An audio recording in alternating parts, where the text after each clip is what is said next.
ഈ സിനിമ ഇറങ്ങിയ സമയത്ത് തിയേറ്ററിൽ പോയിട്ട് കാണണമെന്നായിരുന്നു ആഗ്രഹം എന്നുണ്ടെങ്കിലും ആ ഒരു സമയത്ത് കാണാനായിട്ട് സാധിച്ചില്ല, തിരക്കുകൾ കാരണം. പിന്നെ 2 ദിവസത്തിന് ശേഷം ഇപ്പോൾ ഈ സിനിമ തിയേറ്ററിൽ പോയിട്ട് കണ്ടപ്പോൾ ഒരുപാട് വിഷമം തോന്നി. ഇറങ്ങിയ സമയത്ത് നല്ല ക്രൗഡിനോടൊപ്പം തന്നെ ഇറങ്ങിയ സമയത്ത് തീർച്ചയായിട്ടും ഈ ഒരു സിനിമ ഇഷ്ടപ്പെടുന്ന അല്ലെങ്കിൽ കോങ് അല്ലെങ്കിൽ ഗോഡ്സില ഫാൻസ് അല്ലെങ്കിൽ മോൺസ്റ്റർവേഴ്സ് ഫാൻസ് ആയിരിക്കും ഉണ്ടായിരിക്കാം. അവരോടൊപ്പം കാണുമ്പോൾ കിട്ടുന്ന ആ ഒരു ഫീൽ ഡിഫറൻ്റ് ആയിരിക്കും. അത് ഒരുപാട് ഞാൻ സിനിമ ഇപ്പോൾ കണ്ടപ്പോൾ ഞാൻ മിസ് ചെയ്തു. സിനിമയെ പറ്റി പറയുകയാണെന്നുണ്ടെങ്കിൽ ഒരു കിടിലൻ തിയേറ്ററിൽ എക്സ്പീരിയൻസ് തരുന്ന ഒരു ഗംഭീര സിനിമയായിട്ടാണ് ഗോഡ്സില വേഴ്സസ് കോങ് എന്ന് പറയുന്ന എ ന്യൂ എംപയർ എന്ന് പറഞ്ഞ മൂവി അനുഭവപ്പെട്ടിട്ടുണ്ടായിരുന്നത്. സോ ഒരു 4K Dolby Atmos theatre choose ചെയ്തിട്ട് എന്തായാലും തിയേറ്ററിൽ പോയിട്ട് കാണാം. നല്ല ക്രൗഡ് ഉണ്ടെന്നുണ്ടെങ്കിൽ അടിപൊളി, നല്ല ബഹളം വയ്ക്കുന്ന റെസ്പോൺസീവ് ഉള്ളൊരു ക്രൗഡാണെന്നുണ്ടെങ്കിൽ അതിലും ഗംഭീരം. എനിക്കുണ്ടായിരുന്ന ക്രൗഡ് നല്ലോണം ക്രൗഡ് ഉണ്ടെന്നുണ്ടെങ്കിൽ അത്ര റെസ്പോൺസീവ് ആയിരുന്നില്ല. ഞാനും അവിടെയുള്ള കുറച്ച് പേര് മാത്രമേ ബഹളം വയ്ക്കുകയും ഓടിട്ട് കൈയടിക്കുകയൊക്കെ ചെയ്യുന്നുണ്ടായിരുന്നുള്ളൂ.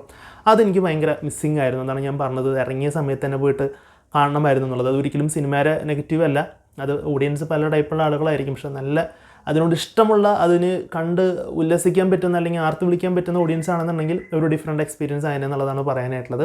2020 ഇറങ്ങിയിട്ടുണ്ടായിരുന്ന ഗോഡ്സില വേഴ്സസ് കോങ് എന്ന് പറയുന്ന മൂവിയുടെ സീക്വലാണ് ഈ ഒരു മൂവി. അത് മാത്രമല്ല മോൺസ്റ്റർവേഴ്സ് ഫ്രാഞ്ചൈസി നോക്കുകയാണെന്നുണ്ടെങ്കിൽ അതിലത്തെ ഒരു 5ാമത്തെ സിനിമയാണിത്. ഇത് കേൾക്കുമ്പോൾ നിങ്ങൾക്ക് തോന്നുന്നു ഇത്രയധികം സിനിമകൾ കാണേണ്ട ഒരു ദൈവം ഈ ഒരു സിനിമ കാണുവാനായിട്ടെന്നുള്ളത്. നിങ്ങൾക്ക് ഈ ഒരു സിനിമ സ്റ്റാൻഡ് അലോൺ മൂവി പോലെയായിട്ടും കൺസിഡർ ചെയ്യാം. മീൻസ് മറ്റൊന്നും കണ്ടില്ലെങ്കിൽ ഈ സിനിമയിൽ നിങ്ങൾക്ക് പ്രതീക്ഷിക്കുന്നത് ഒരു ആക്ഷൻ കാര്യങ്ങളൊക്കെയാണ്, മോൺസ്റ്റേഴ്സ് തമ്മിലുള്ള DD പോകുക അങ്ങനെയുള്ള സംഭവങ്ങളും കാര്യങ്ങളൊക്കെയാണെന്നുണ്ടെങ്കിൽ തറോയിൽ എൻജോയ് ചെയ്യാൻ പറ്റുന്ന എല്ലാ കാര്യങ്ങളും ഈ ഒരു സിനിമയിലുണ്ട്. അല്ല നിങ്ങൾക്ക് കുറച്ചെങ്കിലും അറിയണമെന്നുണ്ടെങ്കിൽ 2021 ഇറങ്ങിയിട്ടുണ്ടായിരുന്ന ഗോഡ്സില വേഴ്സസ് കോങ് എന്ന മൂവി കാണാം. അതല്ല നിങ്ങൾക്ക് ഈ ഒരു സിനിമയെ പറ്റി ഡീറ്റെയിൽ ആയിട്ട് കുറച്ചുകൂടി മനസ്സിലാക്കണമെന്നുണ്ടെങ്കിൽ മോൺസ്റ്റർവേഴ്സ് ഫ്രാഞ്ചൈസിൽ വരുന്ന ഗോഡ്സില, അതുപോലെ തന്നെ കോങ് സ്കൾ ഐലൻഡ്, അതുപോലെ തന്നെ ഗോഡ്സില ദ കിങ് ഓഫ് മോൺസ്റ്റേഴ്സ്, അതുപോലെ തന്നെ ലാസ്റ്റ് ഇറങ്ങിയിട്ടുണ്ടായിരുന്ന 2021 ഗോഡ്സില വേഴ്സസ് കോങ് എന്ന് പറയുന്ന മൂവി കാണുകയാണെന്നുണ്ടെങ്കിൽ ഏകദേശം ഒരു ധാരണ കിട്ടും.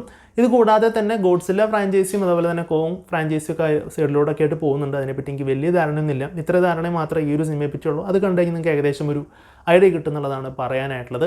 ഈ ഒരു സിനിമയുടെ പ്ലോട്ടിനെ പറ്റിയിട്ട് ജസ്റ്റ് പറഞ്ഞു പോകുകയാണെന്നുണ്ടെങ്കിൽ തൊട്ട് മുമ്പ് ഇറങ്ങിയിട്ടുണ്ടായിരുന്ന സിനിമയ്ക്ക് ശേഷം, അതായത് മെക്ക ഗോഡ്സിലേനെ തോൽപ്പിച്ചതിന് ശേഷം ഗോഡ്സില എർത്തിൽ തന്നെയാണ് അവിടെയുള്ള ടൈറ്റൻസിനൊക്കെ തോൽപ്പിച്ച് ഹ്യൂമാനിറ്റിയുടെ ഓർഡറും കാര്യങ്ങളൊക്കെ നിലനിർത്തിക്കൊണ്ട് അങ്ങനെ ആൾ കൊളോസിയത്തിൽ കിടന്നുറങ്ങുകയാണ് ആളുടെ പ്രധാന പരിപാടി.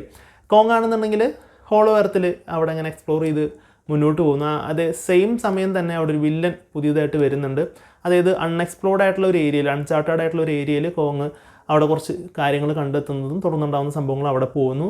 ഇവിടെ ഗോഡ്സിലയുടെ സൈഡ് നോക്കുകയാണെന്നുണ്ടെങ്കിൽ ഫ്രാൻസിലെ ഒരു ന്യൂക്ലിയർ പ്ലാന്റ് അറ്റാക്ക് ചെയ്ത് അവിടെ നിന്ന് maximum radio active energy absorb ചെയ്ത് മുന്നോട്ട് പോവുകയാണ്. അപ്പോൾ എന്തോ ഒരു പ്രശ്നം വരുന്നുണ്ടെന്ന് മനസ്സിലാവുന്നു. പിന്നീട് തുറന്നവർ ഒന്നിക്കുന്നതും ഒരു വില്ലന്മാരെ കീഴ്പ്പെടുത്തുന്നതും തുടർന്നുണ്ടാകുന്ന സംഭവങ്ങളൊക്കെയാണ് സിനിമയിലൂടെ മുന്നോട്ട് പറഞ്ഞു പോകുന്നത്. ഇതിനെ പ്ലോട്ടിനെ പറ്റി നിങ്ങൾക്ക് കേൾക്കേണ്ട ആവശ്യമൊന്നുമില്ല എന്നറിയാം, എന്നാലും ഞാൻ ജസ്റ്റ് പറഞ്ഞു എന്ന് മാത്രം.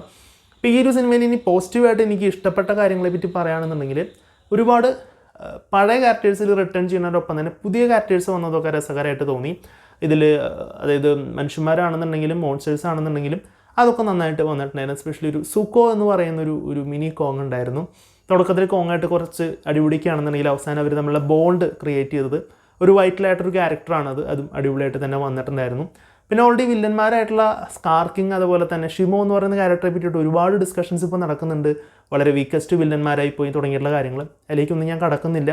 ആ ഒരു സിനിമയുടെ സ്ട്രക്ചർ അങ്ങനെയാണ്. ഇപ്പോൾ വില്ലന്മാർ എപ്പോഴും സ്ട്രോങ് ആയാലേ സിനിമ ജയിക്കുന്നുള്ളൂ വാസ്തവമാണെന്നുണ്ടെങ്കിലും ആ വില്ലൻ്റെ വെപ്പൺസ് കൊണ്ടോ മറ്റു കാര്യങ്ങൾ കൊണ്ടോ ഒക്കെ തന്നെ ആ വില്ലനൊരു സ്ട്രോങ്നെസ് ഉണ്ട്. അല്ലെങ്കിൽ കൂടെ നിൽക്കുന്ന പടകൾ കൊണ്ടൊക്കെ വില്ലൻ സ്വമേധയോ അല്ലെങ്കിൽ വില്ലൻ ഒറ്റയ്ക്ക് സ്ട്രോങ് ആവണമെന്നുള്ളതൊന്നും നിർബന്ധമൊന്നുമില്ലല്ലോ.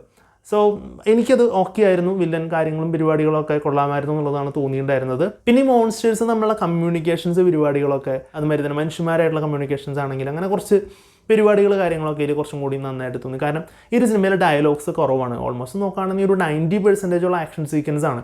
അവിടെ ഞാൻ പറഞ്ഞു നിങ്ങൾക്ക് ആക്ഷൻ സീക്വൻസ് കാണാൻ ആഗ്രഹം ഉണ്ടെന്നുണ്ടെങ്കിൽ ഈ സിനിമയ്ക്ക് കയറി കഴിഞ്ഞാൽ ഓൾമോസ്റ്റ് മിക്ക സീനിലെ ആക്ഷൻ സീക്വൻസ് ആണ്. ഡയലോഗ്സ് കുറവാണ്. തറോവലി നിങ്ങൾക്ക് എൻജോയ് ചെയ്യാൻ പറ്റുന്ന എല്ലാവിധ സംഭവങ്ങളും കാര്യങ്ങളും ഈ ഒരു സിനിമയിലുണ്ട്. അത് അടിപൊളിയായിട്ട് തന്നെ സിനിമയിൽ ചെയ്തിട്ടുണ്ടെന്നാണ് തോന്നിയത്.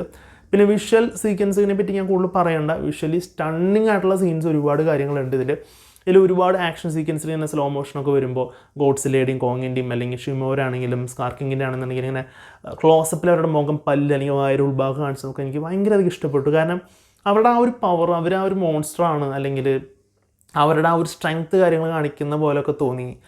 ലൈക്ക് നമ്മളിപ്പോൾ ഒരു തമിഴ് അല്ലെങ്കിൽ മലയാളത്തിലൊക്കെ നമ്മൾ വലിയ വലിയ മമ്മൂക്കയും മോഹൻലാലിൻ്റെയും വിജയരാജ്യത്തിൻ്റെ രചനയൊക്കെ അങ്ങനെ ആക്ഷൻ സീക്വൻസിൻ്റെ ഇടയിൽ ക്ലോസപ്പ് ഷോട്ട് കാണിക്കുമ്പോൾ എന്ത് ഭംഗി അവരെ കാണാൻ, എന്ത് പവറാണ് അവരെ കാണാൻ എന്നുള്ളൊരു ഫീൽ തരുന്ന പോലെ തന്നെ ഇവിടെയും ആ ഒരു സംഭവം നമുക്ക് ഇങ്ങോട്ട് ഫീൽ ചെയ്യുന്നുണ്ടായിരുന്നു എന്നുള്ളതും ഒരു വാസ്തവമായിട്ടുള്ള കാര്യമാണ്. എനിക്ക് ഭയങ്കരമായിട്ടത് ഇഷ്ടപ്പെട്ടു അവരെ. കുറേ സീൻസിൽ അവരുടെ എൻട്രോ സീൻസും ചില സീനിൽ കോങ്ങൊക്കെ ആ ഒരു ആക്സൊക്കെ എടുത്ത് ഇങ്ങനെ പുറത്ത് വയ്ക്കുന്ന സീനിൻ്റെ മോനെ ആദ്യ ഫീലായിരുന്നു.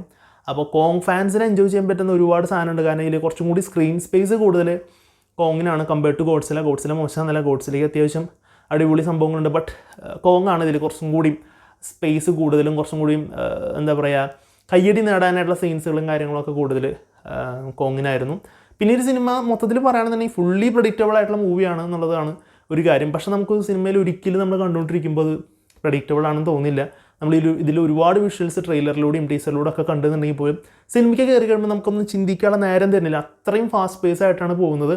നമുക്ക് ഈ ഒരു സീൻ ഇപ്പോൾ വരും, അല്ലെങ്കിൽ ഈ ഒരു സീൻ ഇവിടെ കണ്ടിരുന്നുള്ളൂ എന്നൊന്നും ചിന്തിക്കാനുള്ള നേരമേ തരാതെ തറോലി പാക്ക്ഡായിട്ട് ഇങ്ങനെ സിനിമ ഇങ്ങനെ പോയിക്കൊണ്ടിരിക്കുകയാണ്.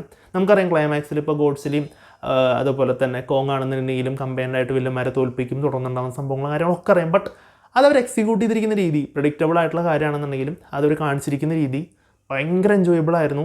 ഭയങ്കര ഗൂസ് പെർഫോമൻസ് ആയിരുന്നു. ശരിക്കും നമുക്ക് അലറിപ്പൊളിച്ച് ബഹളമൊക്കെ വെച്ച് അങ്ങനെ എൻജോയ് ചെയ്യാൻ പറ്റുന്ന തരത്തിലായിരുന്നു സിനിമ സെറ്റ് ചെയ്തിട്ടുണ്ടായിരുന്നത്. അപ്പോൾ ഒരു മോൺസ്റ്റർവേഴ്സ് ഫ്രാഞ്ചൈസി ഫോളോ ചെയ്യുന്ന ആളുകളെ സംബന്ധിച്ചിടത്തോളം ഈ കോങ് ഫാൻസ്, ഗോഡ്സില്ല ഫാൻസിനൊക്കെ തറവിൽ എൻജോയ് ചെയ്യാൻ പറ്റുന്നൊരു സിനിമയാണെന്നുള്ളൊരു യാതൊരു സംശയമില്ല. തൊട്ടും പറഞ്ഞിട്ടുണ്ടായിരുന്ന ഗോഡ്സില്ല വേഴ്സസ് കോങ് എന്ന് പറഞ്ഞ മൂവിയോട് 100% നീതി പുലർത്തുന്ന ഒരു നല്ലൊരു സീക്വലായിട്ടാണ് എനിക്ക് തോന്നിയിട്ടുണ്ടായിരുന്നത്. ഇത് കഴിഞ്ഞിട്ട് ഇനിയും ഒരുപാട് സിനിമകൾ വരുന്നുണ്ട്, അതും കിടിലനാവട്ടെ. പിന്നെ ഈ ഒരു സിനിമയ്ക്ക് പോസ്റ്റ് ക്രെഡിറ്റ് സീനോ കാര്യങ്ങളോ ഒന്നുമില്ല, അത് നിങ്ങൾ വെയിറ്റ് ചെയ്തിരിക്കണം. മുമ്പ് ഇറങ്ങിയ സിനിമയ്ക്ക് ഉണ്ടായിരുന്നില്ല. അപ്പോൾ നല്ല ക്രൗഡിനോടൊപ്പം 4K വിത്ത് ഡോൾബി അറ്റ്മോസ് തിയേറ്ററിൽ തന്നെ പോയിട്ട് സിനിമ കാണാനായിട്ട് ശ്രദ്ധിക്കുക. എനിക്ക് അത്ര റെസ്പോൺസീവ് ആയിട്ടുള്ള ഓഡിയൻസ് കിട്ടിയില്ല എന്നുള്ളത് മാത്രമാണ് എനിക്കൊരു പോരായ്മയായിട്ട് തോന്നിയിട്ടുള്ളത്. അതൊരിക്കലും ഒരു സിനിമയുടെ പോരായ്മയല്ല എന്നും കൂടി ഞാൻ ചേർക്കുന്നു. എനിക്ക് പിന്നെ സിനിമയിൽ ഇങ്ങനെ പോരായ്മയായിട്ട് അങ്ങനെ പറയാനായിട്ടാണെങ്കിൽ അതൊരു ലോജിക്കൽ പരമായിട്ടുള്ള കാര്യമാണ്. നമ്മൾ ഈ സിനിമയിൽ വെറുതെ ലോജിക്കൽ പരമായിട്ടുള്ള കാര്യങ്ങൾ സംസാരിക്കേണ്ട ആവശ്യമില്ലല്ലോ. ഇതിങ്ങനത്തെ ഒരു പടമാണ്, ആ ഒരു മൈൻഡിലിരുന്ന് കാണാം, ആ ഒരു തരത്തിൽ നമ്മൾ എൻജോയ് ചെയ്യുക. അപ്പോൾ എന്തായാലും തിയേറ്ററിൽ പോയിട്ട് കാണാമെന്നുള്ളതാണ് ഈ ഒരു സിനിമയെ പറ്റിയിട്ട് പറയാനായിട്ടുള്ളത്. കുട്ടികളൊക്കെ തിയേറ്ററിൽ കൊണ്ടുപോയിട്ട് കാണിക്കാൻ പറ്റിയൊരു സിനിമയാണ്. അവർക്ക് ഒരുപാട് കണ്ട് രസിക്കാൻ, എൻജോയ് ചെയ്യാനും പറ്റുന്ന സംഭവങ്ങളും കാര്യങ്ങളുണ്ട്.